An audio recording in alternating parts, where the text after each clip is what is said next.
dudas. Sí me gustaría introducir un poquito el debate que vamos a tener, pues rememorando cosas, ¿no? Rememorando, pues primero, pues el lanzamiento del Preso de las Corts, de la página web, que tenéis un folletito que hemos repartido, que es un folletito que es un objeto ya histórico-arqueológico, porque ya tiene más de 10 años, pero bueno, se ha conservado bastante bien.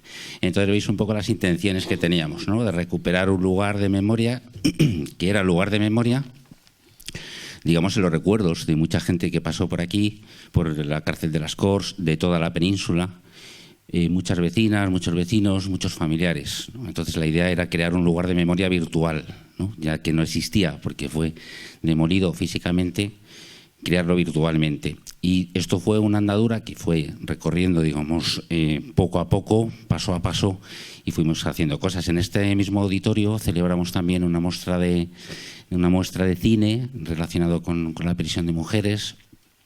Y aquí al lado también celebramos unas jornadas donde recuerdo que estuviste, Nuria, estuvo Ricard Viña, estuvo bastante gente. Y entonces poco a poco fuimos creando o impulsando, intentando arrancar con este proceso. Y aquí fue fundamental la labor de las vecinas, ¿no? De la Asociación de Veïns y de Veïnes de las Corts con Adela Angelet. Entonces fuimos creando complicidad, fueron sumando gente que, digamos, arrancó con más fuerza que los que habíamos arrancado en un principio, y ahí se fue gestionando todo este proyecto, la participación de Eurom con Jordi Guissé, en este sentido decisiva, el concurso público también para el monumento, bueno, muchas cosas, ¿no? Que se fueron generando, digamos, esa sinergia. Sin ánimo de extenderme más, sí que quería comentaros un poco el sentido que tiene este acto, que yo creo que es un poco informar, pues un poco de los participantes que hemos estado aquí, que hemos generado este proceso. Los criterios, en principio, yo creo que han sido 3 a la hora de elegir las piedras y el significado de cada una.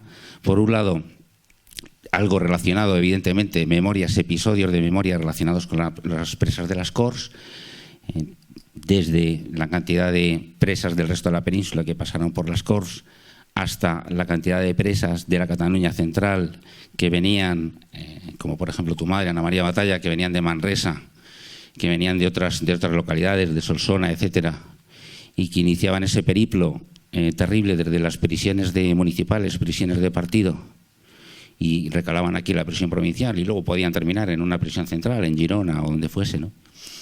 Eso por un lado, ¿no? Por supuesto, la memoria de las 12 presas ejecutadas en el Camp de la Bota, aquí de las Corts. Bueno, episodios relacionados con la propia memoria de la cárcel. Luego, por otro lado, episodios relacionados con la historia de la guerra y del franquismo en este país, ¿no? Y en este sentido, por ejemplo, la asociación de Rafael, ¿no? Con aquel episodio tan tremendo de las desbandadas, ¿no? de la retirada o del bombardeo, de la masacre en la carretera Málaga-Almería, ¿no? O episodios también de la migración también murciana, o episodios distintos, digamos, de lo que es la memoria también de la época del franquismo, ¿no? Y por último, el tercer criterio era, yo creo que ha sido la base de este proyecto, que era la red asociativa. Es decir, esto no ha sido algo concebido en las cabezas de 3 o 4 personas, sino que ha sido fruto de un proceso donde han participado pues muchísima gente, ¿no? Del barrio, no solamente historiadores, artistas, técnicos, etcétera, sino muchísima gente, familiares. La labor de los familiares ha sido fundamental en el aporte de documentación, en la intervención constante, ¿no? Entonces ese tercer criterio era el asociativo, de alguna manera, ¿no? Y entonces, bueno, pues ya sin más voy a ir pasando la palabra y un poco pidiendo también que expliquéis, ¿no? De dónde venís, qué es lo que habéis estado trabajando y cuáles son esas realidades particulares, ¿no? Que habéis aportado, o cuyo conocimiento habéis aportado y que de alguna manera está representado en estas piedras. Pues voy a empezar, si os parece, con Jordi Guissé. És un dia important. L'Anna Maria deia que culminem un procés, jo penso que bueno, és un pas més, és el pas més important, demà, suposo, però esperem que no acabarem i tornarem a fer coses a les Corts i amb la plataforma, i no només a les Corts, a Sant Martí i a tot Barcelona, sobre la memòria dels presos i les preses, la memòria de les famílies, la memòria dels barris i la memòria també de lluita i d'antifranquisme tan necessària com mai, ¿no? De alguna manera, voy a pasarme al castellano, por deferencia a los colegas. Primero, bienvenidas y bienvenidos. Y yo pienso que, claro, es complicado porque yo llevo muchos sombreros, como ha dicho Fernando, como ha dicho Nuria. El primer sombrero que llevé, no se ha citado y debemos citar, es la asociación ACME, que gracias a ACME, que fue una asociación por la cultura y la memoria de Cataluña, se pudo realizar esta investigación de Fernando sobre la cárcel de mujeres y decidimos en esa asociación, donde estaba Ana, donde está Luján, donde está Tony Vidal, nuestro gran amigo, también amigo de la Hora Observatorio Europeo de Memorias, y que decidimos que el proyecto principal, básico de investigación de nuestra asociación debía ser primero recuperar, ni que sea en forma virtual, crear un espacio de memoria virtual, porque físico no podíamos, y no me alargaré en explicaros, pero si os interesa en el debate también os contaré por qué no se podía físicamente, aunque hubo una propuesta, porque yo en ese momento estaba en el Memorial Democrático de la Generalitat de Cataluña y redactamos una cartelera y diseñamos toda una cartelera y todo, que obviamente Fernando hizo el contenido y nos ayudó a hacer el contenido, pero ya estamos en la asociación. Pero en ese momento Ayuntamiento de esa época y Generalitat de esa época no se pusieron de acuerdo, la cartelera no se puso nunca, se puso esa famosa placa que estaba en el Corte Inglés y que de alguna manera fue el detonante crítico en el barrio y fuera del barrio, en las asociaciones de expresos políticos, expertos historiadores, de decir vamos a hacer y vamos a dar un paso adelante. Entonces teníamos la memoria virtual, el contenido, ¿no?, que esta asociación ACME, y gracias al trabajo de Fernando sobre todo, este contenido ha ido creciendo gracias a nuevos testimonios, nuevas fotos, al tema topográfico del barrio, al tema urbanístico y a todos los debates, cine, jornadas que se han hecho, y sobre todo ha tomado un volumen de ciudad, de distrito, de barrio feminista y de mujeres, con todas estas que estáis por aquí, obviamente, y que sin dudarlo, y muchas otras que no estáis, sin dudarlo os añadisteis a esta gran plataforma. Entonces ya le pusimos este nombre, ¿no?, así genérico, que agrupaba muchas sinergias, ¿no?, en este sentido. Pues este es un sombrero. El otro sombrero después se creó también en la Universidad de Barcelona, en el Observatorio Europeo de Memorias. Entonces, como director acompañamos siempre este proceso y obviamente es uno de nuestros proyectos principales. Y también aquí en el distrito hicimos unas jornadas internacionales muy interesantes que parecen estar olvidadas, pero que vinieron expertos y artistas internacionales de primer nivel, y donde se interactuó también con las mujeres familiares, pero también del barrio, de una manera importante. Y después, en el proceso de investigación, pues claro, y por eso estoy aquí hablando, o hablaré o citaré esta piedra, ¿por qué de Solsona? Pues en el proceso de investigación también tengo el sombrero de la memoria familiar. Y no he hablado demasiado de esta memoria familiar, en algún acto quizás, en reuniones sí, pero en actos públicos no. Y fue gracias a Fernando pues que yo tenía algunas lagunas sobre el paradero de mi abuela durante los primeros años de la dictadura franquista. Y un día le digo, hostia, Fernando, estás mirando en el Archivo Nacional la lista de presas de las Corts, por casualidad mira este nombre. Por casualidad, porque tampoco era mi tema de investigación, yo estaba investigando temas del exilio. Y Fernando me dijo, efectivamente, este nombre está aquí. Y digo, pues es mi abuela que además vivía en mi casa, la madre de mi madre, que murió ahora hace 1 año y 3 meses. No habrá podido ver el monumento, pero tampoco estaba muy implicada porque es uno de esos personajes que, de hecho, sus hijos no sabían nada de esta memoria, ¿no? No sabían, mi madre y mi tío, que son sus 2 únicos hijos, no sabían, de hecho creo que mi tío todavía no lo sabe, que había estado en la cárcel, que había estado presa. Entonces, una memoria familiar muy dura, que se confrontó con ella, intentamos entrevistarla, con ella sí que yo pude hablar de este tema, y por eso de alguna manera intentamos vincular con esta piedra, ¿no?, de Solsona, una memoria pues, de una presa que era menor de edad, diferente a la tipología, no sé, tú entiendes más, ¿no?, pero la tipología de presa política condenada con una sentencia. De hecho, mi abuela era menor de edad, la pillaron en el tren de Manresa y estaba traficando, entre comillas, ¿no?, lo que se llama el extraperlo. Bueno, llevaba 2 botes de aceite, tampoco os penséis mucha cosa. Entonces la Guardia Civil la detuvo, la encerró en un vagón y de hecho no fue detenida por extraperlo, fue detenida por abuso a la autoridad, porque quisieron abusar sexualmente. De hecho, abusaron sexualmente de ella y ella se defendió y la cerraron directamente a la cárcel de mujeres en las Corts, desde el tren directamente, no volvió nunca a casa. Bueno, sí que volvió posteriormente, ¿no? Y eso introduce un tema, porque tenía una hermana en Barcelona y tenía algún pariente. En cambio, la gente de Solsona, un lugar donde, si habrá salido el obispo esta semana en la tele, es un lugar con más de 400 curas en la época de la posguerra civil, o sea, bastante conservador, ¿eh? Y obviamente esa vergüenza, ¿no?, de encerrarte en la cárcel o por desacato a la autoridad era una vergüenza, y por ser mujer todavía mucho más grave. Y encima este silencio, y este silencio absoluto, ¿no?, que todavía vemos en otras esferas sociales actuales, pero sobre el abuso sexual, el abuso sexual sobre todo de la autoridad franquista en ese momento, ¿no? Y de alguna manera sí que se vinculó y estuvo poco tiempo. De lo que me contó a mí, tampoco me voy a alargar mucho, de su experiencia en la cárcel, pero del hacinamiento, de ser rapada, bueno, una serie de experiencias vitales, pero su trauma más grande fue también ver el hacinamiento, las condiciones de las otras mujeres que estaban ahí, y sobre todo también esa falta de solidaridad de una parte de la familia de Solsona que no se atrevían ni a bajar ni a venir, ¿no?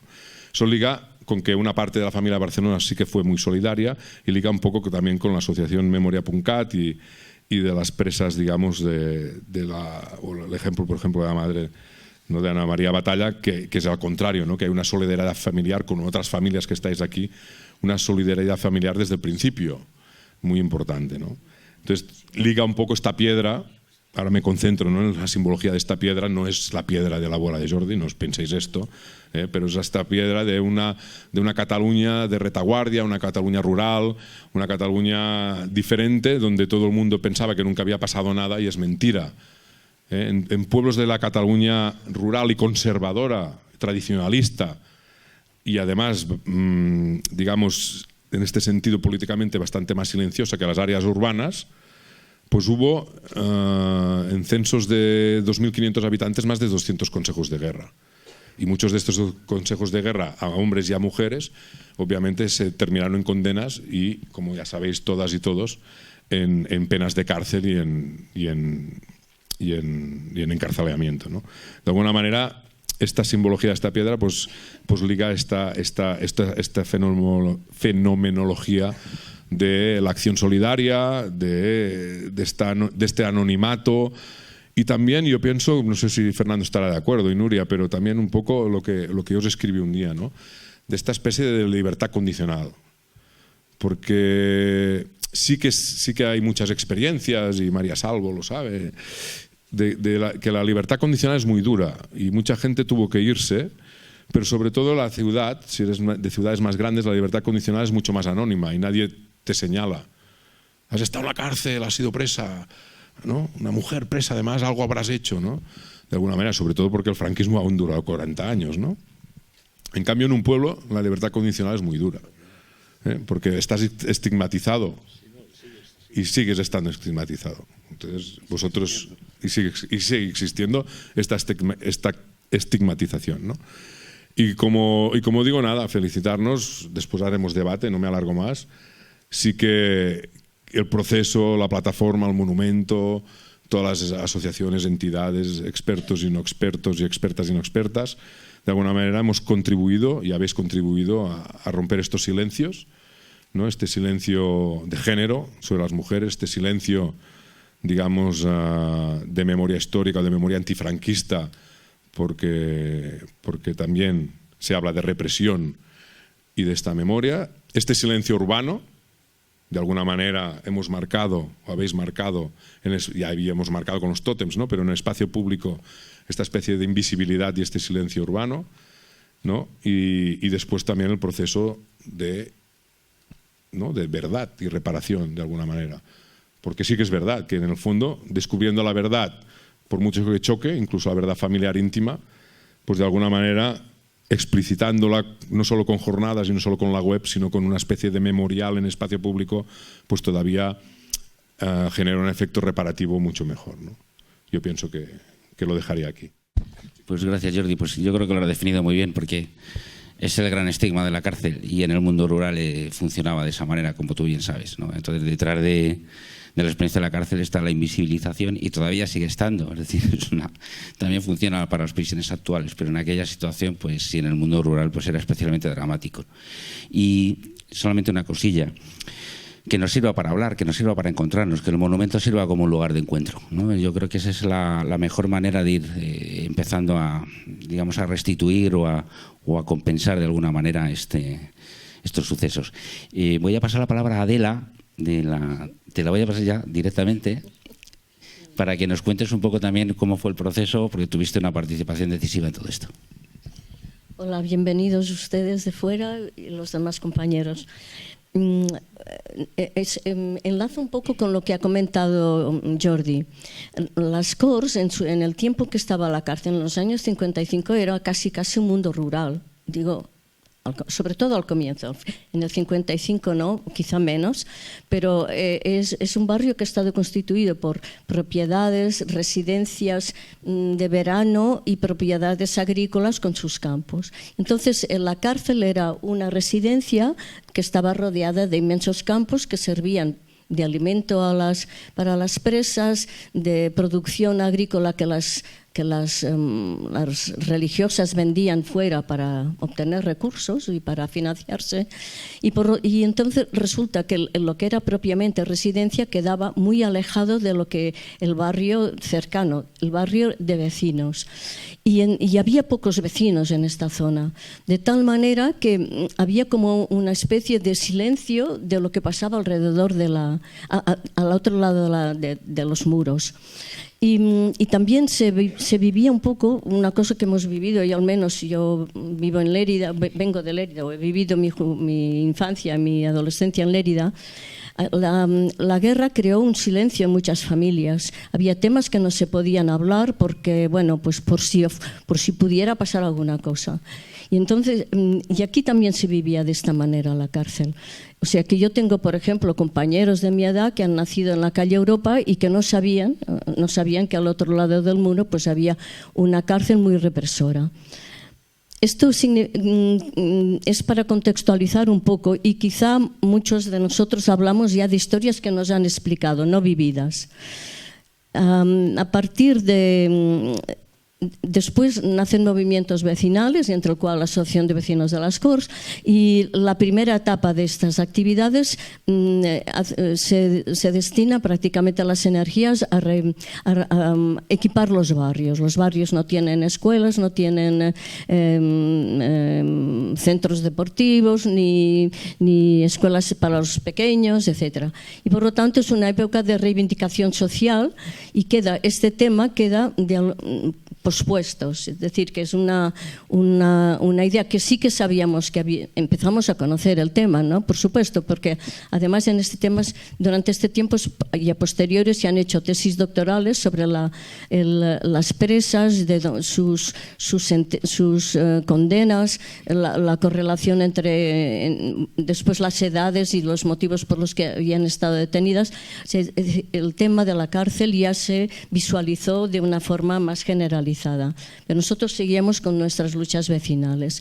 Y llega un momento que el feliz encuentro con Fernando en 2012. En este momento dice, bueno, en el territorio, ¿qué entidad puede estar, digamos, interesada, y sobre todo con una cierta historia detrás? Y es cuando se produce el encuentro con el tema de la presó de dones y la asociación de vecinos. Todo empezó con una exposición en Candeu, que es un centro cívico muy del barrio, muy, muy propio. Y a partir de materiales que traía Fernando, de sus conversaciones con las presas que había ido grabando, de canciones, de poemas, resultó muy emotivo. Y bueno, ya fue la seducción, por lo tanto ya no había opción a volver atrás con nuestros olvidos. Y A posteriori ya, esto fue me parece un poco antes del verano, y hacia finales de año ya hubo este primer encuentro de personas que han trabajado en la memoria en la vía pública y que por lo tanto habría una perspectiva de decir, bueno, pues este conocimiento de la cárcel lo hemos de personalizar en alguna cosa que nos llame a todos, que nos sirva de referencia. A partir de aquí entra un elemento más, que es la academia, es la universidad, que es la primera vez que una entidad vecinal colaboramos directamente con la universidad. Fue la aportación que se hizo a través de Nuria Ricard y de la Escuela de Bellas Artes. Hubo otro momento muy emocionante, que fue cuando los alumnos del máster trajeron sus elaboraciones, sus proyectos, a partir de una explicación.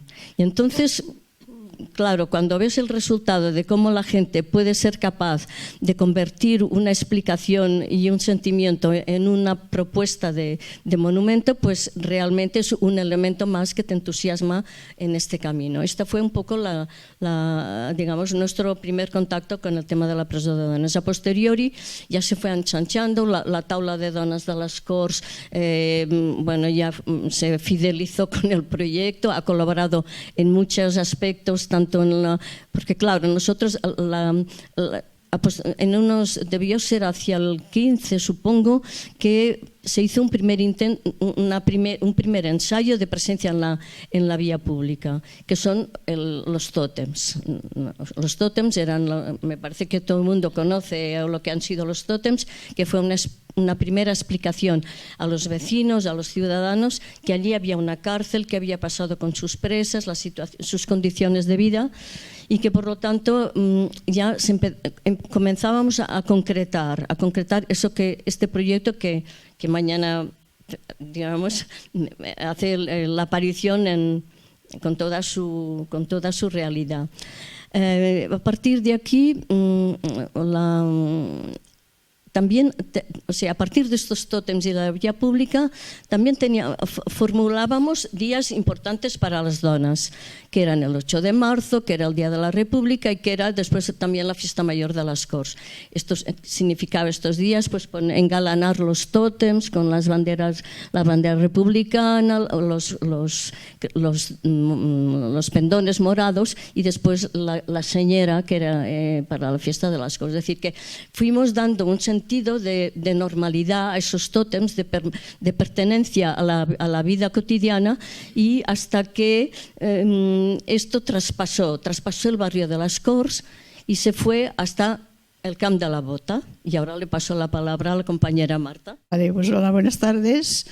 Yo soy Marta, vengo del otro lado de la diagonal, o sea, del Camp de la Bota, del distrito de San Martí. Nos llamamos de las vecinas del Camp de la Bota porque nuestro proyecto, bueno, somos 4 entidades y grupos de gentes que han ido colaborando, pero que al final decidimos organizarnos en comisión, ¿no? Y dijimos, pues si trabajamos por la memoria, trabajamos con las mujeres. Alguien preguntó, ¿y quién sois? Pues le soltamos así, no es oficial, no está en ningún sitio registrado, pero es igual, somos la Comisión de Memoria y Género.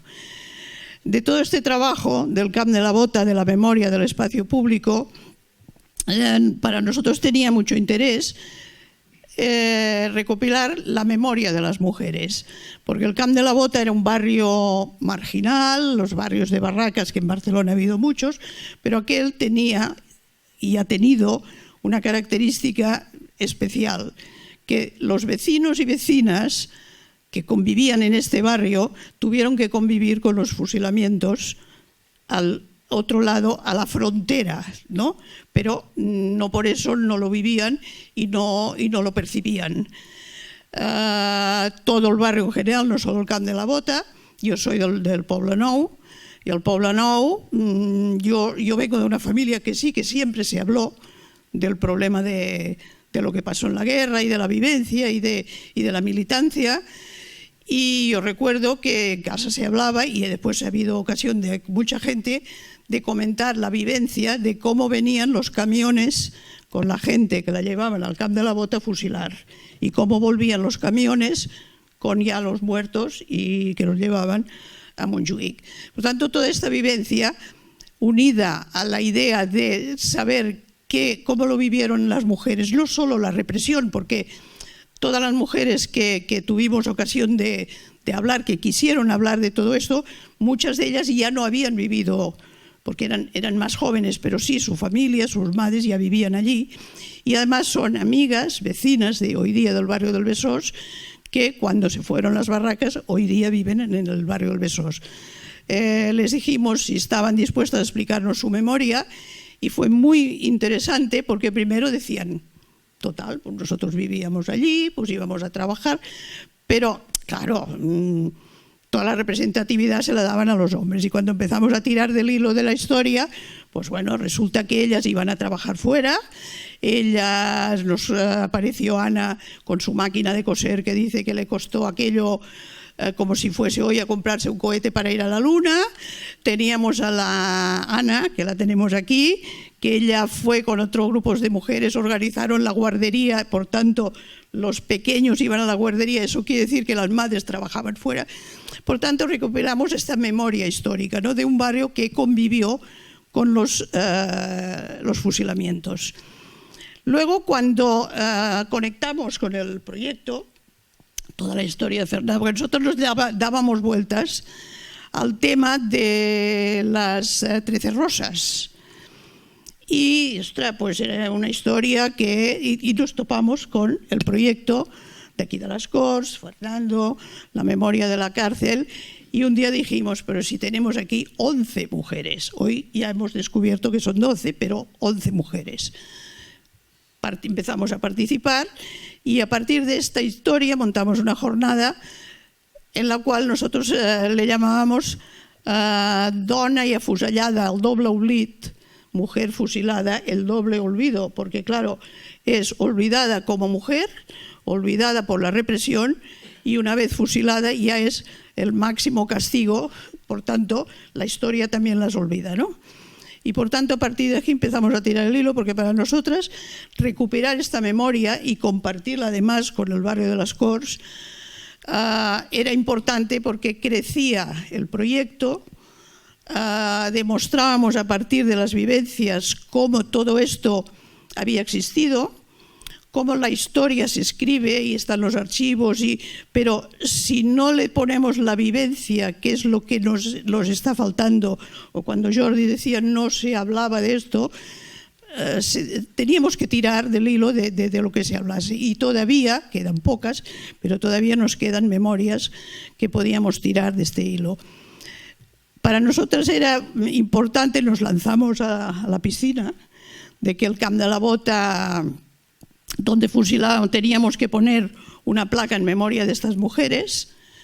Tuvimos nuestros problemas, contactamos con la Àngels, que nos sabe muy mal, porque si hoy la Àngels tendría que estar aquí porque sería protagonista, y se murió hace un tiempo. Yo se lo expliqué, pues fíjate tú que nos estamos peleando con el ayuntamiento porque no nos hacen caso, porque no sé qué, y me dijo, no te preocupes, que el parapeto de fusilamiento es territorio de Sant Adrià del Besós. Digo, ¿qué me dices? Vámonos a Sant Adrià del Besós, y encontramos un poco lo que tú comentabas, ¿no? No la persona gobierno de un partido, sino aquella persona que dijo, ¿qué necesitáis? Ponemos la placa. Y allí está la placa, ¿eh? Y esto ya es otra historia que en otro momento ya hablaremos, porque ahora la pelea es qué piensan hacer con aquella placa, porque claro, la memoria también tiene sus poderes y su monumentalización, entonces ya veremos, pero esta placa, aunque si nos la llevemos a casa, está allí y tendrá su valor. Por tanto, ¿por qué tiramos de este hilo? Porque para nosotras poner esta placa era importante, porque poníamos la memoria en el espacio público, muy modestamente, porque si vamos a ver dónde está la placa, y mañana inauguramos este monumento, la verdad que es la familia pobre, porque aquel barrio siempre ha sido el barrio pobre, ¿no? Pero bueno, así lo vivimos y así lo luchamos. Pero para nosotros el espacio público era importante, y tenemos otra pata, otro ámbito de trabajo, que es el espacio público, que es el reconocimiento de lo que han hecho las mujeres a través del nomenclator. Esta es otra pelea que la llevamos larga, pero que allí estamos y que ya llevamos unas cuantas nombres, porque, ¿qué decimos? La historia de las ciudades se ha escrito a través, se puede leer y se puede escribir a través de sus nomenclatos. Y tú ves los momentos políticos, el poder religioso, pero las mujeres no están. Y entonces nosotros decíamos, las mujeres tienen que estar, porque las mujeres han hecho cosas, las mujeres lucharon por una república, las mujeres lo dieron todo, y entonces tenemos que poner sus nombres. El nombre de la calle no es vivo en la calle tal número tal, sino que tiene este nombre porque detrás hay una historia, una vivencia, y entonces esta es la otra batalla. Entonces ahora tenemos pendiente, que está aprobado, pero como ha habido cambio de gobierno, estamos viendo a ver si se cae del cielo, la aprobación que en el barrio del Besós hay 7 jardines, 7 nombres de mujer, y todas ellas son republicanas. Una de ellas fusilada, porque la otra ya la tenemos allí en el Camp de la Bota esperando la placa, pero también hemos decidido con las compañeras que haremos una suscripción popular, y si el ayuntamiento no puede, la ponemos nosotras. Y todo esto lo vengo a decir porque era muy importante unir estas sinergias, descubrir que en las Corts, en el número 619 de la Diagonal, había una cárcel de mujeres con una represión muy bien diseñada, porque la represión franquista fue una represión global y una represión que no hace falta que la comentemos, sabemos, pero la represión contra las mujeres fue muy bien diseñada y era muy específica. Y no todas estas mujeres tenían militancia política. Cuando vemos sus perfiles, tenían muchas formas de poderles cargar con esta represión, porque lo vemos actualmente en las actuales guerras que tenemos en todo el mundo. Cuando reprimes a la mujer, cuando machacas a la mujer, tienes el entorno dominado. Por tanto, esto era para nos era muy importante recuperar sus vidas, sus vivencias, las vivencias de las que todavía no lo puedo explicar, y el espacio público como un espacio de memoria. Y en ello estamos. Sabemos que, como digo, somos las parientes pobres, pero a pesadas no nos gana nadie, la luchadora no nos gana nadie, y vamos apareciendo de vez en cuando, y esto también le tenemos, o sea, tenemos que conseguir conectar, que con el proyecto con Nuria y el equipo de Euromit hemos hecho 2 autobuses de la memoria, porque el circuito es desde la cárcel al fusilamiento, ¿no? Y entonces hemos ido señalizando, porque nos gustaría este mapa imaginario que tenemos, poderlo hacer un mapa real de dónde se realizó esta represión, ¿no? Entonces, ahora ya tenemos la diagonal, porque el número 1 está en el Camp de la Bota, tenemos una diagonal entera, y el 619 era la cárcel. Por tanto, del 1 y si algún día se ponen de acuerdo y nos sigue el tranvía, podremos ir en tranvía todo este recorrido, que puede ser una forma también de visibilizar esta memoria. Por tanto, unimos sinergias, ideas, porque cuando trabajas la memoria, no solo vas uniendo ideas, conocimientos, compromiso, espacios, es un sinfín, ¿no? Y va creciendo y va diseñando estos espacios de la memoria. Y yo pienso que esta ciudad necesita un reconocimiento. Empezaremos con el de la cárcel, pero tenemos que seguir marcando este mapa de cómo se produjo la represión, y sobre todo tenemos que conseguir que sea diseñada, pensada, escuchada, hablada desde la base, desde, como decía Adela, ¿no? Desde una asociación de vecinos que empieza, se une con la universidad, se une con una plataforma, se une con muchas ideas que suman, y intentaremos que nunca sea que el poder nos imponga estos modelos de monumentalistas. Seguiremos batallando en esto, y encantadísimas mañana de poder estar y poder compartir con los orígenes de esta historia también, que es esta sinergia que decía yo que que va creciendo, ¿no? Y que vas conociendo cada historia, cada espacio tiene una memoria o muchas memorias, ¿no? Que sumadas pueden realizar, diríamos, un gran proyecto y mucho camino que nos queda por delante. Muchas gracias, Marta. Yo creo que lo has descrito perfectamente. Este proceso complicado, complejo, pero de engranaje, ¿no? De diversas actitudes y desde luego la fuerza la tenéis sobre todo vosotras, ¿no? Los movimientos asociativos. Antes de pasar la palabra a José Carlos González, sí que quería, mea culpa, pero no he dado las gracias al Centre Cívic de Tomasa Cuevas. Aquí tuvimos la exposición de la Presó de las Corts, tuvimos una muestra de cine, tuvimos unas jornadas también. Y a mí me congratula enormemente que se llame Tomasa Cuevas, es decir, que haya recibido este nombre, ¿no? Porque Tomasa Cuevas es la gran recopiladora de relatos de las presas políticas. O sea, se recorrió toda la península con un magnetofón, empezando por sus compañeras, las que conocía directamente, y ellas le pusieron en la pista de otras, y digamos que todo empieza por Tomasa Cuevas. Si hoy día podemos hacer defender tesis doctorales sobre la prisión franquista de las mujeres, es gracias al hilo de la memoria de mujeres como Tomasa, ¿no? Bueno, José Carlos, te voy a dar la palabra simplemente adelantando que precisamente Tomasa recogía la memoria de muchas mujeres que pasaron por las Corts, también María Salvo, etcétera, y se comentaba que la prisión de las Corts era una prisión de paso. O sea, no era una prisión central, no era una prisión de cumplimiento de pena. Con lo cual, muchísimas mujeres pasaban por aquí, que venían de Madrid, que podían venir de otras prisiones, podían venir de Saturarán, podían venir de Zaragoza, de Torrero, pasaban por las Corts y luego continuaban, por ejemplo, camino hacia prisiones centrales de cumplimiento de pena como Palma, de Mallorca o Girona, una gran prisión que todavía no se ha estudiado suficientemente, ¿no? La prisión central de Girona, ¿no? Entonces, de alguna manera, una de las piedras queríamos que representase a esas mujeres del resto de la península, ¿no? Y ahora ya te cedo la palabra, José Carlos. Bueno, buenas tardes. Veo que hay mucha potencia por aquí. Voy a intentar que mi experiencia esté más o menos a la misma altura de lo que han relatado las compañeras. Nosotros venimos de Madrid, yo vengo en representación de una asociación que se llama Asociación de Memoria Histórica Los Barracones. Ponemos el apellido o el nombre Memoria Histórica porque sí queremos hacer una especie de reivindicación de que la memoria, si no hay detrás un contenido de justicia social o de derechos humanos, pues puede parecer a veces incluso hueca, ¿no?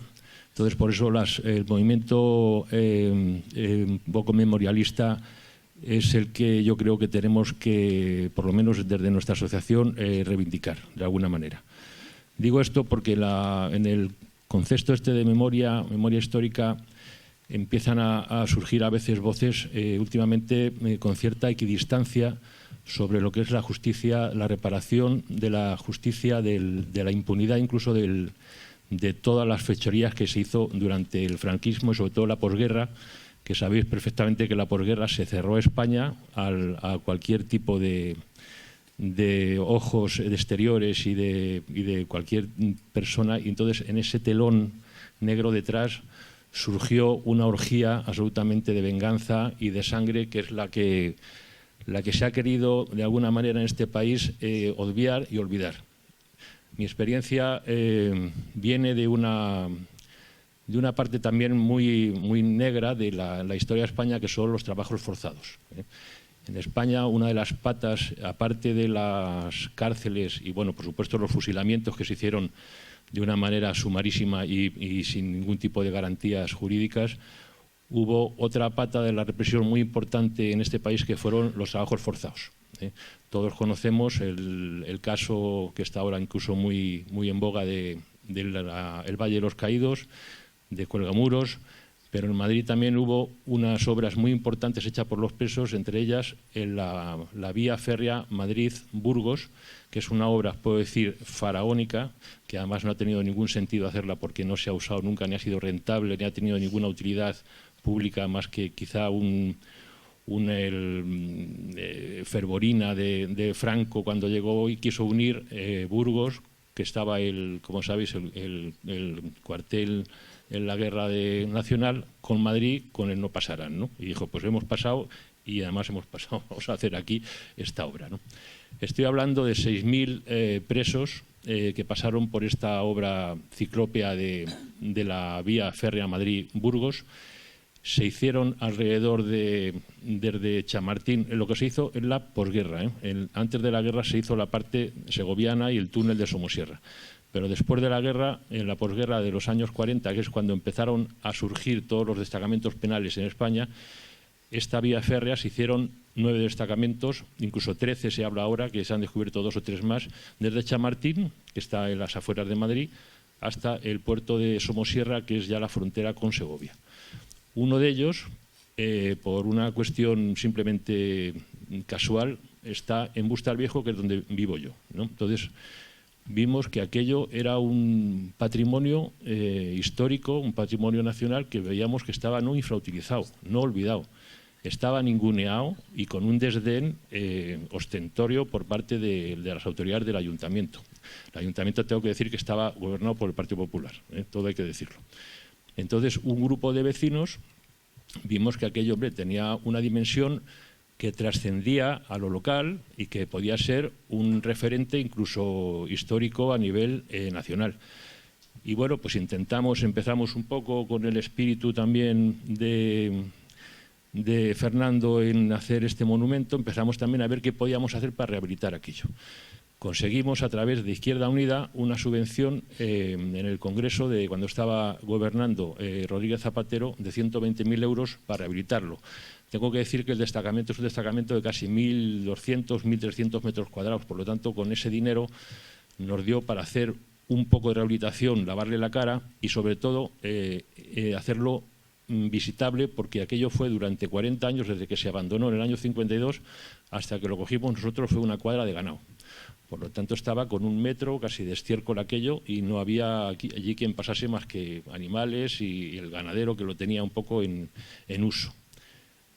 Limpiamos aquello, rehabilitamos aquello, al ganadero le convencimos de alguna manera, yo soy veterinario y le diseñé una manga ganadera un poco más moderna, un poco a 200 metros, bueno, con un poco de mala cara, el hombre pues se fue yendo para allá. Nosotros empezamos, la verdad, con mucho escepticismo y con poca esperanza de que aquello sirviese realmente para algo. Igual pensábamos que tenían una obligación moral, incluso ética, al hacerlo, pero no contábamos con que tuviéramos realmente un respaldo, porque en el pueblo también tengo que deciros que en el pueblo aquello los comentarios eran de que este es el peor dinero que se ha usado en este ayuntamiento en la vida, ¿no? Entonces, bueno, pero como vosotras seguimos RQR y ya os digo que con mucho escepticismo. ¿Cuál fue nuestra sorpresa? Que empezamos a poner en disposición de los ciudadanos este espacio rehabilitado en precario. También tengo que deciros que es un sitio que, bueno, Nuria lo conoce, que es un sitio que sobrecoge al entrar porque es una cárcel, no deja de ser una cárcel, pero ha sido durante 40 años, desde que se abandonó, un establo. Por lo tanto, sobrecoge las dos cosas, el estado de decadencia que tiene y el áurea que tiene de sufrimiento y de pena de los tantos y tantos cientos de presos que pasaron por allí. Presos políticos, Hubo destacamentos en los que hubo presos comunes, pero este de Bustalviejo en concreto fue solamente de presos políticos.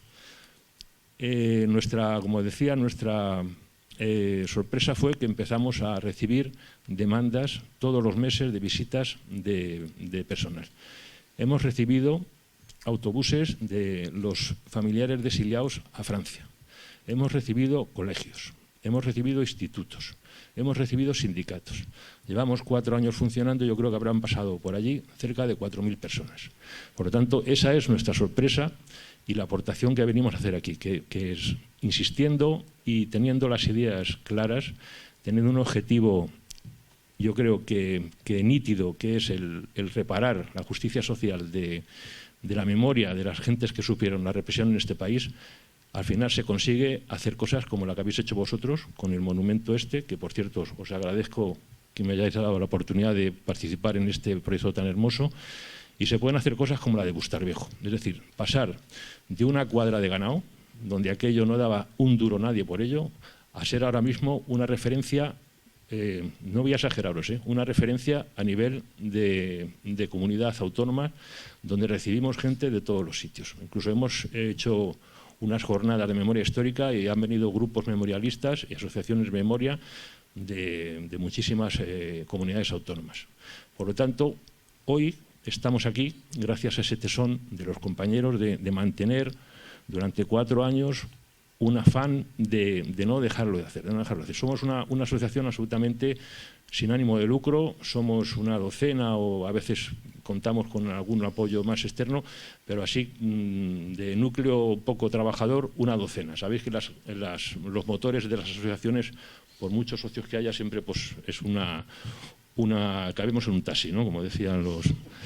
de tal manera que todos los primeros sábados de mes hacemos una visita guiada al destacamento que dura entre 2 horas y media, 3 horas, y la gente, os digo, que se va conciliada, reconfortada. Hemos recibido a familiares de presos que estuvieron allí, ¿verdad? Que han venido también un poco de manera anónima al principio de la visita, y cuando ya acaba la visita todos se han venido a emocionarse y han dicho, mira, aquí estuvo mi padre, o aquí estuvo mi abuelo, o aquí estuvo mi tía. Y os agradezco muchísimo porque para mí ha sido una manera de hacer un homenaje que no podía hacerlo. Entonces esa gente se ha reconciliado con su pasado. Se han ido más a gusto, como le decimos en Madrid, más a gusto que un arbusto, ¿no? Entonces esa es nuestra aportación y la sangre que nos corre por las venas de la asociación es eso, que estamos viendo que somos útiles. Somos útiles en el campo de la memoria histórica. No hacemos un discurso retórico, ni académico, ni cultural siquiera, que esta mañana lo he discutido en el tren con Fernando. Huimos de que nos encasillen en asociaciones culturales, en amigos de los barracones, en no sé cuántos. Somos una asociación de memoria histórica. Y yo creo que esa bandera de la memoria histórica lo tenemos que llevar todos, porque si no acabamos siendo una parte más de esta memoria que quiere ser una memoria light, que sustituye a la reivindicativa, ¿no? Entonces ahora está muy de moda la memoria histórica, pero por favor no nos confundamos con esas otras corrientes de memoria histórica que quieren poner una equidistancia con lo que pasó realmente en este país. Tenemos que seguir reivindicando una lucha ideológica por la justicia, por la reparación de la justicia, que no haya impunidad, fundamentalmente. Y yo creo que es obligación de todo vecino, de todo bien nacido, el tener esa ética con nuestros antepasados, ¿no? Yo no tengo ningún represaliado en mi familia, sino todo lo contrario, provengo de una familia del bando franquista, pero eso no me ha hecho ni mucho menos el tener ningún escrúpulo a la hora de reivindicar realmente lo que es justo, ¿no? Yo creo que eso es una labor de todos, ¿no? Las asociaciones de memoria histórica estamos supliendo en este país lo que tenía que hacer la administración, ¿eh?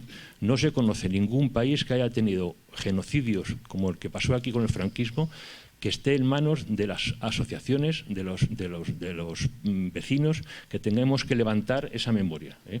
Yo estoy encantado del discurso que he oído aquí, de otros discursos de memoria histórica que he oído en otros sitios, pero no deja de ser una anomalía que yo, en vez de estar aquí, el alcalde de mi pueblo, que es el que ha donado la piedra, esté yo, que soy veterinario y no tengo nada que ver con la institución, ¿eh? Yo tengo que representar a un ayuntamiento cuando es el ayuntamiento que tenía que estar aquí, igual diciendo otras palabras, con otro igual menos encendidas, ¿no? Pero hombre, en cualquier país europeo los campos de concentración de Auschwitz no los enseñan asociaciones de vecinos, los enseña el Estado, los enseña el gobierno, y los medios para que aquello funcione y esté visitable lo hace el gobierno. Y no nosotros, que tenemos que hacer, bueno, aquí os he traído un poco, aparte de las visitas guiadas, hacemos una serie de actividades, conciertos, etcétera, que siempre sabéis que atrapan un poco más a la gente joven que venga aquello a verlo, y esto lo financiamos nosotros, con nuestro dinero. Y yo creo que esto, bueno, el voluntarismo está bien, pero es una anomalía histórica, ¿no? Os voy a robar nada más que un minuto más para leeros un pequeño poema.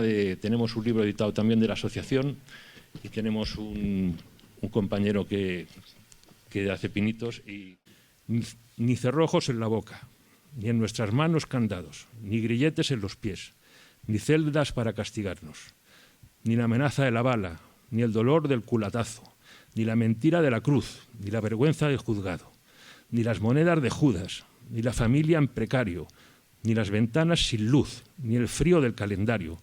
Nunca podréis vencernos, solo podréis vengaros. Esto es lo que nosotros queremos aportar, ¿no? Que hay una memoria viva de los que fueron machacados en Bustarviejo y en otras partes de España. Nada más. Muchas gracias por vuestra atención. Aquí te doy la palabra de alumbre y que nos cuentes. Gracias. Como decía mi antecesor, nosotros también cabemos en un taxi, los miembros de nuestra asociación. Nuestra asociación se llama Alumbre, Alumbre, Mazarrón, Historia y Memoria, y por situar un poco, Mazarrón es un pueblo costero de la provincia de Murcia que está a 30 kilómetros al sur de Cartagena, y actualmente tiene 31.500 habitantes, aunque los movimientos migratorios, que es de lo que voy a hablar un poquito ahora, siempre forman parte de la historia de la sociedad mazarronera, de Mazarrón. Nuestra asociación nació en 2014. Nuestro objetivo no es estudiar los movimientos migratorios, sino defender o reivindicar la memoria de todas aquellas personas nacidas en Mazarrón que habían sido víctimas de la represión franquista. Habíamos comenzado 2 años antes, nos reunimos por un interés común que era estudiar los deportados mazarroneros, que en Mazarrón, o sea, deportados mazarroneros a campos de concentración nazi. En Mazarrón hay 47 personas que fueron deportadas. Es un número anormalmente alto si tenemos en cuenta que pueblos de nuestro entorno y de tamaño y características similares a Mazarrón tienen entre 4 y 6 deportados. O sea, ¿por qué tantos deportados? Entonces, el estudio de este colectivo nos llevó a saber que, por ejemplo, Mazarrón, pues la militancia en el sindicato anarquista CNT era muy alta. Eso era una de las razones por la que había tantos deportados y tantos represaliados, que hemos descubierto después. Y también otra característica, y es que más de la mitad de esos deportados ya no vivían en Mazarrón, sino que la mayoría vivían aquí, en Cataluña. De ahí que uno de los primeros estudios que vieron la luz y que publicamos en papel en nuestra asociación fue sobre el tema de la migración murciana a Cataluña, y que se llama Redes Migratorias Mazarroneras en Colblán la Torrasa, de 1924, escrito por nuestro compañero Joaquín Ruiz y Cristina López. El elevado número de deportados, como digo, pues daba idea pues tanto de la militancia política como de la deportación, de la migración, del fenómeno migratorio. Mazarrón primero fue un lugar que recibió población inmigrante procedente de Almería. A finales desde mediados del siglo XIX y principios del XX, las cuencas mineras de Almería y de Murcia producían el 90% del plomo a nivel nacional. Entonces, la población minera primero se situaba en la Sierra de Gádor, al sur de Almería. Conforme se iban agotando estas explotaciones mineras, fue emigrando hacia el norte, hacia la Sierra Almagrera, al norte de la provincia de Almería, y después hacia Murcia, hacia La Unión y Mazarrón. Así que en el año 1900, tanto Mazarrón como La Unión alcanzaron el máximo de población, situándose pues La Unión por encima de los 30.000 habitantes y Mazarrón en torno a 23.300 habitantes, una cifra que no alcanzaría Mazarrón hasta 2002, por ejemplo. O sea, por que hagáis una idea de cómo fue el crecimiento. O sea, si Mazarrón tenía 8.000 habitantes en 1850, en el año 1900 tenía 23.000, debido a la inmigración de mineros procedentes de Almería. Y después, 50 años más tarde, volvía a bajar a 9.000 habitantes. Las condiciones, o sea, ¿cómo se produjo esta migración? Bueno, y estos migrantes de Mazarrón partieron rumbo a zonas industrializadas cuando las minas de Mazarrón comenzaron a flojear, y el destino principal fue Cataluña, sobre todo el cinturón industrial de Barcelona y obras como el metro, el alcantarillado público o las obras de la Exposición Universal del 29, que era lo que atraía mano de obra hacia aquí. La migración tenía una característica especial de la población minera y de los obreros, que no tienen más posesiones o más que sus manos y su familia. O sea, era una emigración que se producía en familia. Emigraba la familia al completo, no solamente los obreros, sino toda la familia. Y en este tipo de migración tiene un papel importante la mujer, porque a veces son mujeres mayores, viudas, las que agrupan en torno a su persona, las que agrupan a sus hijos solteros, incluso casados, y emigran con ellos, primero a Mazarrón y después, bueno, con estas mismas características, años más tarde, hacia aquí, hacia Cataluña. Estas mujeres son las que se van a ocupar del hogar, las que van a cuidar de los pequeños, las que van a permitir que las mujeres, por ejemplo, se incorporen al mundo laboral, a las fábricas, y las que, en la medida de sus posibilidades, pues aportarán también recursos al hogar, pues o bien realizando pequeñas tareas agrícolas cuando era posible, o haciendo cualquier otro tipo de tarea. La migración, como digo, pues se produjo desde 1900, a partir de 1900, sobre todo después de la Primera Guerra Mundial, cuando entramos en crisis a nivel internacional. En la medida que Mazarrón y que las cuencas mineras de Murcia se iban vaciando, pues el destino ahora, que es Cataluña fundamentalmente, se va llenando de población migrante. Es decir que, bueno, las condiciones de vida de los mineros en Mazarrón, cuando llegan, son precarias, muy precarias. O sea, la población se ensancha de forma desordenada. Viven al principio en infraviviendas, viviendas que se sitúan cerca de las explotaciones mineras, con la contaminación ambiental consiguiente, el hacinamiento, la insalubridad, la contaminación del medio. A eso había que unir la precariedad en el trabajo en la mina, salarios bajos, alta siniestralidad, había muchos accidentes mineros, trabajo infantil y alta mortalidad infantil.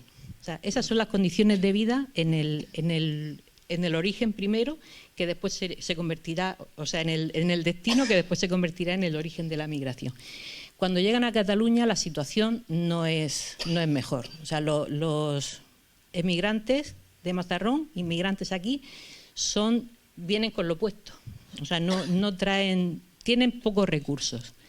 Por lo tanto, y el mercado de vivienda aquí, en el destino, es escaso. No hay vivienda en régimen de alquiler, por lo menos a precio asequible para las personas que vienen. Por lo tanto, se produce el fenómeno del chabolismo, los barrios de barracas, y otro fenómeno que, por ejemplo, se produce en Colblán, La Torrasa, que es el de los pasillos. O sea, infraviviendas que se construyen en una parcela que está destinada para una vivienda o dos viviendas, se construyen muchas viviendas de 20 o 30 metros cuadrados, a las que se accede a través de un pasillo perpendicular a la calle, un pasillo estrechito, y hay que tener en cuenta que en cada una de estas viviendas se alojan familias que no son familias pequeñas, sino familias, como he dicho, familias extensas. En este barrio en concreto, la media de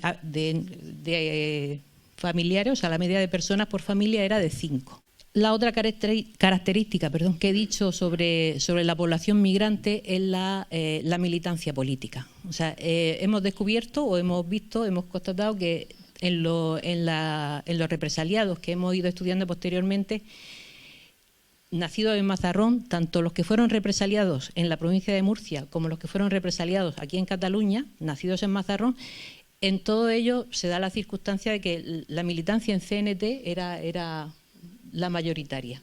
Eso quizás hace que la represión sea alta. O sea, nosotros tenemos ahora mismo registrados que fueran represaliados en Mazarrón alrededor de 300, y ese mismo número se da de mazarroneros, o sea, nacidos en Mazarrón, residentes en Cataluña. O sea, hay unos 300 también. Esos datos los conocemos gracias también al Archivo Nacional de Cataluña, y entre ellos se encuentran 16 mujeres.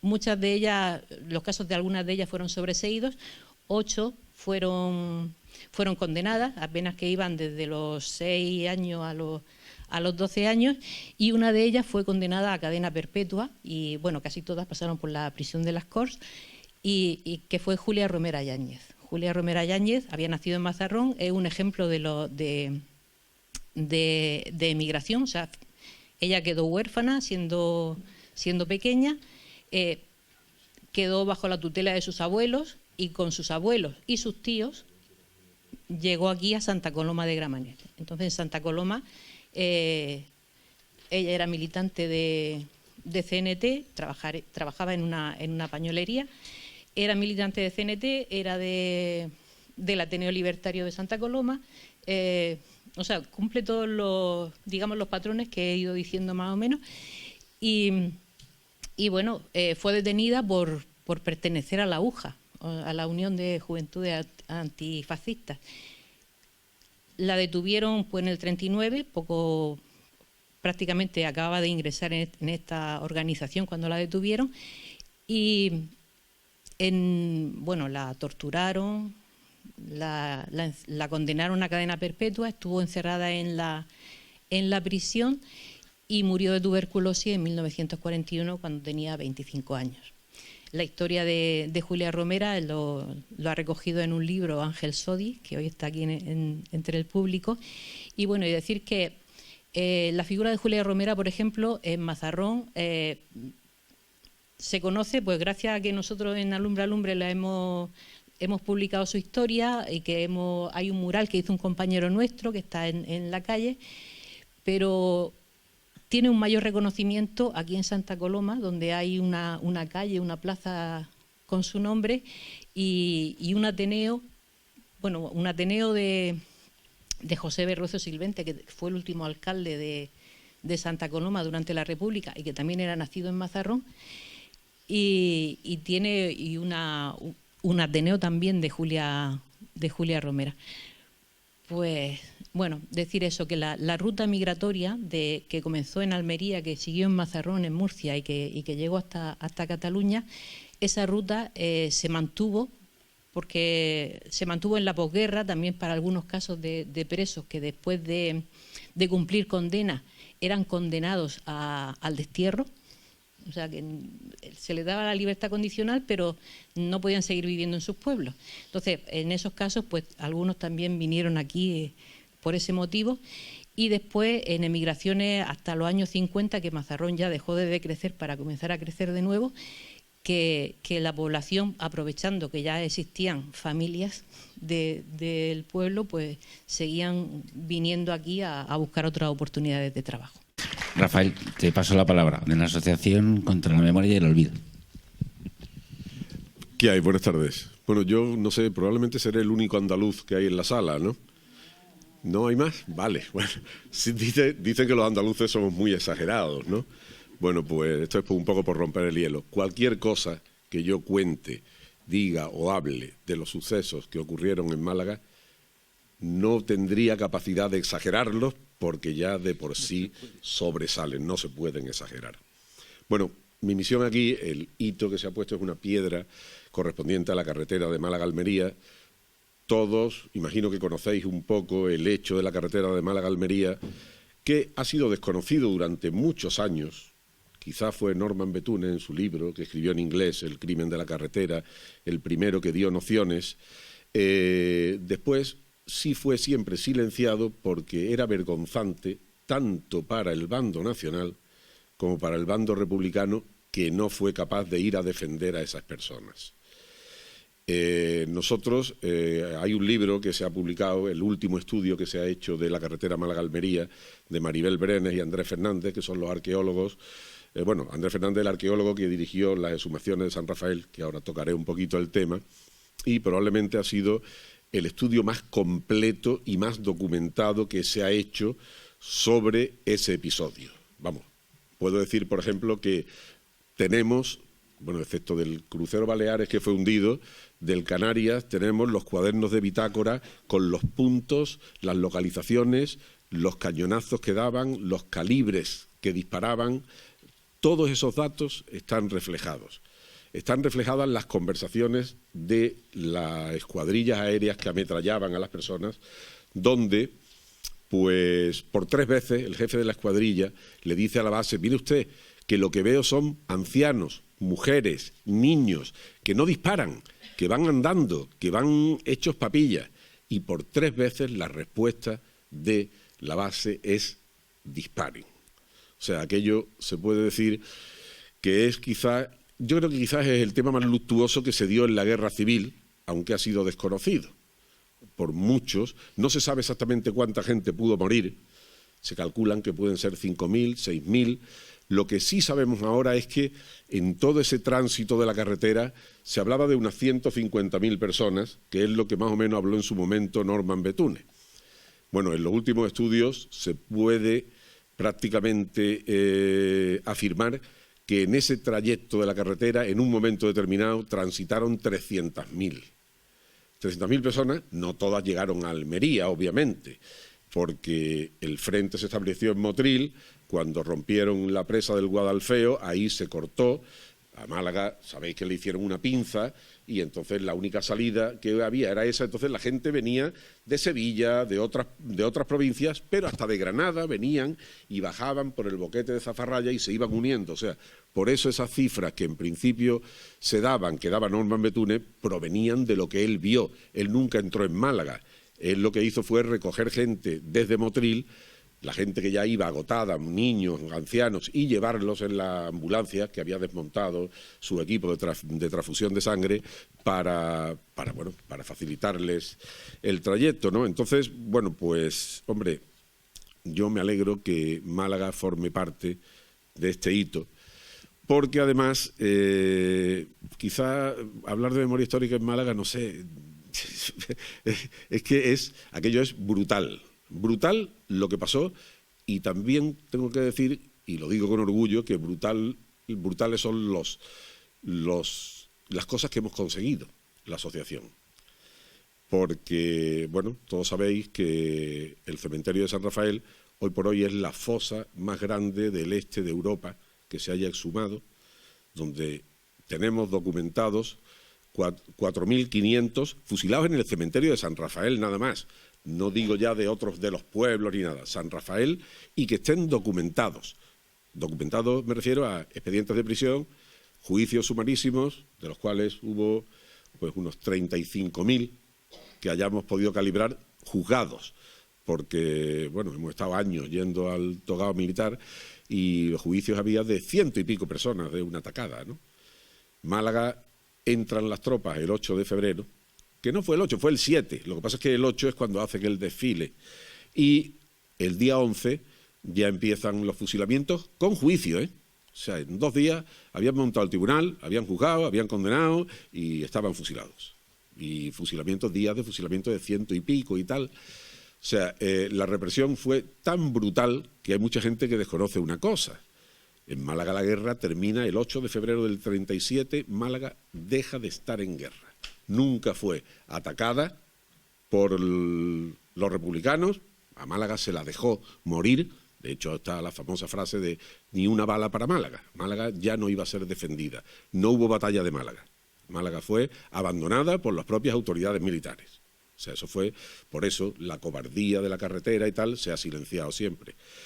Pues aquí, bueno, pues imaginaros lo que es que los fusilamientos en Málaga empiezan el 11, antes hubo lo que, entonces si habéis oído hablar una vez, lo que era el bando de guerra. Bando de guerra era que cuando entraban en una población había gente a la que ya tenían fichada y a eso había que eliminarlos, pero sin pasar por juicio, o sea, darle la boleta rápido, ¿no? Y entonces, pues, en Málaga los fusilamientos duraron desde febrero del 37 hasta el último, que fue en el año 1955.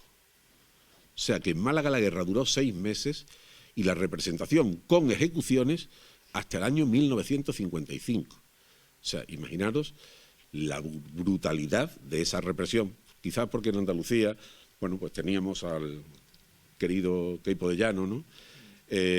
Málaga fue un bastión que en Málaga no triunfase el golpe fue un fracaso para los golpistas, porque los puentes que ellos tenían para traer a las tropas de África eran Algeciras y Málaga. De hecho, venía a Málaga en un barco, el Sánchez Bailcástegui, y la tripulación, que se dio cuenta de lo que estaba pasando, se rebelaron y tomaron el barco. Entonces, claro, en Málaga las tropas del capitán Welling no pudieron quedarse con el gobierno Y eso fue lo que hizo que Málaga, pues bueno, durara 6 meses en manos de la República, y lo que también hizo que después la represión fuera pues de una brutalidad asombrosa. Vamos, yo te puedo decir que yo he participado en las exhumaciones de San Rafael con mis manos, he sacado muchos cientos de cuerpos, tanto allí como en fosas de otros pueblos. Yo he formado parte del equipo con los arqueólogos como voluntario, nunca he cobrado. Yo en San Rafael estuve 2 años yendo todos los días de 8 a 3 a exhumar cuerpos, después a hacer los estudios antropológicos, sin cobrar, igual que he hecho en otras provincias, ¿no? Pero de verdad que no sé si alguno de vosotros habéis estado alguna vez en una fosa. No la habéis visto nunca, ¿no? Pues imaginaros lo que puede ser un hueco de 10 metros de largo por 3, con 7 niveles de cuerpos, tierra, cuerpos, cal, tierra, 300, 350, 370 personas allí. Cuando empezábamos a descubrir aquello y tú de pronto veías un primer nivel y te encontrabas, pues eso, 50, 100 esqueletos, con las manos aún amarradas con los alambres. O sea, aquello era la viva imagen del terror. Yo nunca he visto nada que me haya impactado tanto como eso. A nosotros, y además encima un agravante, que teníamos a los familiares, a los viejecitos, que sus padres estaban allí, los teníamos al lado, mirándonos. En Málaga, claro, había una cosa, en Málaga era tan grande el tema que no se sabía, y de hecho no se han podido identificar los cuerpos ni se ha intentado. Esta razón es porque hemos sacado 2.840. Unos 900 y pico fueron enterrados previo pago del importe del enterramiento, y enterrados como enterramientos normales, que después con el tiempo pues hubo gente que los sacó, se los llevó a su pueblo. De hecho, cuando inauguramos la pirámide Panteón, donde están enterrados los que nosotros exhumamos, los trajeron, algunos trajeron a su familiar porque querían que estuviese allí. Y después pues hay unos 900 o algo así también, para que más o menos nos cuadre, que fueron transportados al Valle de los Caídos. O sea, el Valle de los Caídos, como no se llenaba, porque sí es cierto, y no lo voy a negar, la República en Málaga duró 6 meses, y en esos 6 meses hubo 1.050 personas asesinadas. Y digo asesinadas con todas las letras, pero con una salvedad, gente de derechas, pero lo digo con una salvedad. Esa gente fue asesinada por incontrolados que no obedecían órdenes del gobierno, que no eran gente que le faltaron los reaños para irse a luchar al frente y se quedaron medrando en la población y yendo a la casa de un señorito porque iba a misa a matarlo, porque eso ocurrió de verdad, y estuvieron enterrados en San Rafael, y en su momento, cuando entraron los nacionales, a los pocos años fueron exhumados y hoy están en la Capilla de la Victoria dentro de la Santa Iglesia Catedral de Málaga. Mientras que los otros pues han estado todos los años allí olvidados en las fosas. Y ahora voy a explicar un poco cómo se consigue esto. El cementerio de San Rafael lo cierran, y entonces el Ayuntamiento de Málaga allí tiene proyectado cerca hacer lo que hoy día es el recinto ferial de Málaga. No sé si habéis visitado Málaga. Y entonces empieza a coger tierra del recinto ferial y a ponerla allí para elevar el nivel. ¿Por qué? Pues porque ese cementerio no ha sido limpiado. O sea, ese cementerio se han quitado las tumbas que había, que tenían señalización o que eran visibles, pero de ahí para abajo hay miles de cadáveres que siguen allí enterrados. Claro, sí, eso está así. Te lo digo yo, y yo te puedo llevar a un sitio y con la mano hacerte así, ahora que he echado tierra, pero vamos, cavando un poco y te digo, mira, un ataúd, otro, todo lo que quieras. ¿La feria encima de eso? No, la feria no, ahora mismo allí es un parque. No, la feria no. Traían tierra de la feria. Total, que, bueno, es que sí, es paradójico, pero bueno. ¿Qué ocurre? Que cuando esto empieza, entonces, hijos de represaliados que estaban allí enterrados, pues empiezan 4 o 5, se ponen en la puerta y dicen que no, que allí no se echa más tierra, que allí no se hace un parque, mientras no se saquen los restos de sus padres, de sus tíos, de sus abuelos que están allí enterrados. Ese movimiento empieza a aglutinarse gente alrededor de él, y entonces, bueno, pues quizá un hito que tiene Málaga es que consiguió aunar a las 3 administraciones, Junta de Andalucía, Gobierno Central y Ayuntamiento de Málaga, en poder del PP, con Paco de la Torre de alcalde, que desde aquí tengo que decir que él será del PP. Yo lo conozco desde que era jovencillo porque era vecino mío y yo estudié con su hermano en los jesuitas, pero la conciencia que ha tenido ese hombre ha sido la persona que más ha ayudado a la memoria histórica en Málaga, que más dinero ha puesto del ayuntamiento para todo lo que se ha hecho y lo que se está haciendo.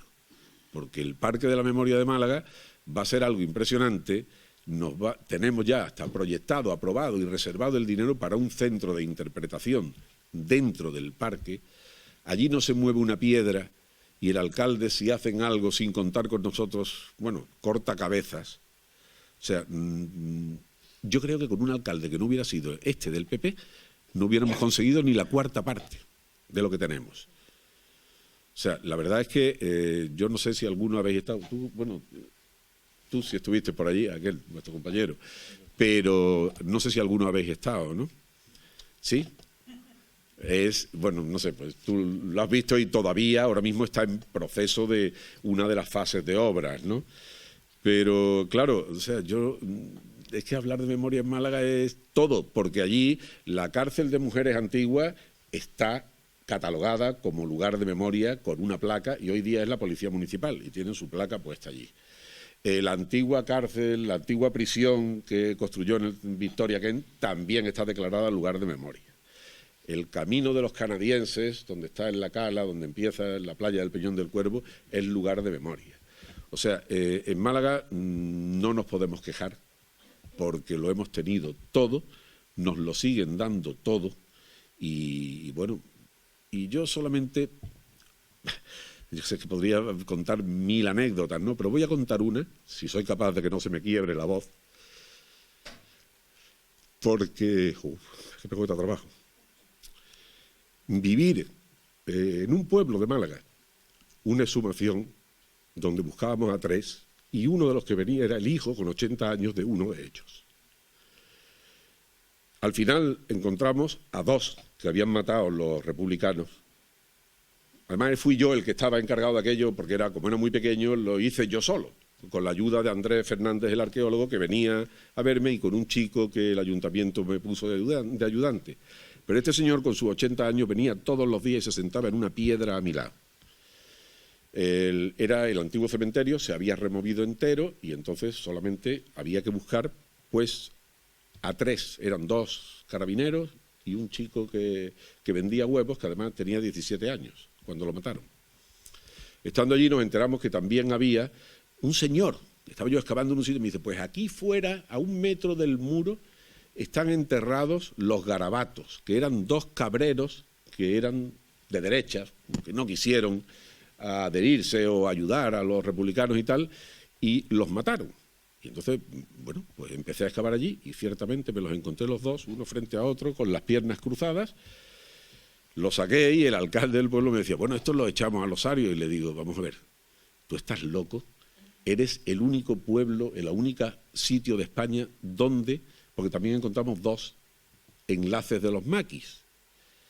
Le digo, o sea, eres el único pueblo de España donde se han recuperado cuerpos de las 3 etapas de la guerra, de lo que es la represión republicana, de lo que es la represión franquista y de lo que es la época de los maquis. Eso es en Alfarnatejo, el único sitio. Bueno, a lo que iba a lo siguiente. Aparecieron todos y sin embargo los que no aparecían eran los que buscábamos. Ver en el momento en que lo último que aparece, pegado a un árbol, son los 3 cuerpos. Yo había participado en los estudios antropológicos de todos los restos de San Rafael, pues entonces, bueno, ya tenía un conocimiento de calcular las edades por los restos, ¿no? Han pasado por mis manos, pues, 2.840 cuerpos, o sea que hemos ido estudiando uno a uno, midiendo los huesos, etcétera, ¿no? Entonces, claro, perfectamente cuando vi los restos yo sabía cuál era su padre. Había un señor que era mayor, el chico joven, y el que tenía la edad intermedia. Bueno, pues decirle a ese hombre, Pepe Alba se llama, este es tu padre. Ver la cara de ese hombre, definir el cuerpo perfectamente en la tierra y decirle, ¿quieres ser tú el que con tus propias manos saque los huesos y los meta en una caja? Bueno, yo qué sé, es que me emociono nada más de acordarme, ¿no? Vivir cosas como esas, Vivir sitios donde en un pueblo hemos exhumado una fosa y cuando se han presentado los trabajos, las señoras mayores, aquello era como un velatorio que se estaba haciendo en ese momento. En ese momento se estaba recuperando todo aquello y se estaba viviendo el duelo de lo que había ocurrido hacía 80 años. Pues ver que esas personas mayores de 80 años venían, te besaban las manos.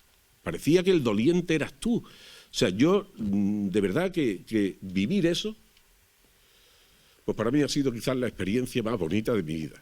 Bueno, aparte de tener mis hijos, ¿no? Y ya un nieto. Pero de verdad, y sigo en esto, y mientras tenga un pequeño hálito de vida, pues seguiré.